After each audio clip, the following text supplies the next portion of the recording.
বিসমিল্লাহির রহমানির রহিম। আসসালামু আলাইকুম। সবাই কেমন আছেন? আলহামদুলিল্লাহ, দেখতে পাচ্ছেন আমরা সবাই ভালো আছি। আল্লাহ পাক রাব্বুল আলামিন আমাকে এমন একটা ছেলে দান করছে, আল্লাহর দরবারে শুকরিয়া আদায় করে শেষ করতে পারবো না। যাদের ছেলে নাই আমার ছেলের মতন এমন একটা ছেলে দান করুক, যাদের মেয়ে নাই একটা মেয়ে দান করুক। আমাকে এক লক্ষ্মী মেয়ে দিছে, লক্ষ্মী একটা ছেলে দিছে। ছেলেটা অনেক গামায়, তারপরও মায়ের সাথে কাজ করতেও অনেক পছন্দ করে।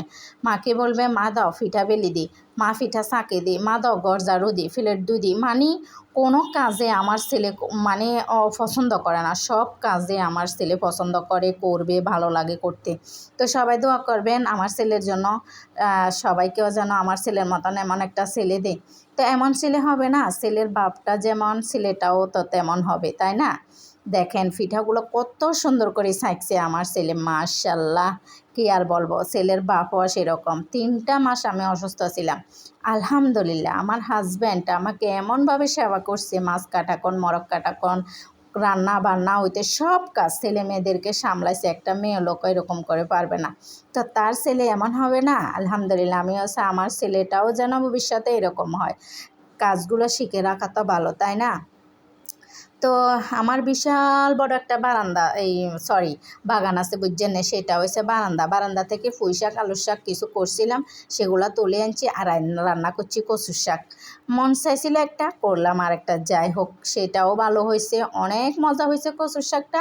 আর ডিম বোনা করছি, ছেলে মেয়েদের পছন্দ, তাই তাদের জন্য পাশের বাসার বাবির জন্য একটু পাঠাইছি, খেয়ে বলুক। আর এটা তো সবসময় রান্না হয় না, এই প্রথম রান্না করলাম। আর এদিক দিয়ে দেখেন সকালে এগুলা করলাম, এরপরে আর কি সারাদিন যে এত কাজ, এত পরিশ্রম করছি, হাতে বলেন, কোমরে বলেন, গাড়ে বলেন, সব জায়গায় ব্যথা হয়ে গেছে। আর এই জানালা পরিষ্কার করতে তো আমার হাতে প্রচণ্ড ব্যথা হয়েছে। ব্যারাজ দিই, তার জালি দিন, নেট দিই, তারপরে যায় তেনা দিই, যেমনি হাঁচি এমনি পরিষ্কার করছি। বাইরে ভাই বোন রে বোন কেমনে কইতাম, আপনারা কেমনে পরিষ্কার করেন জানি না।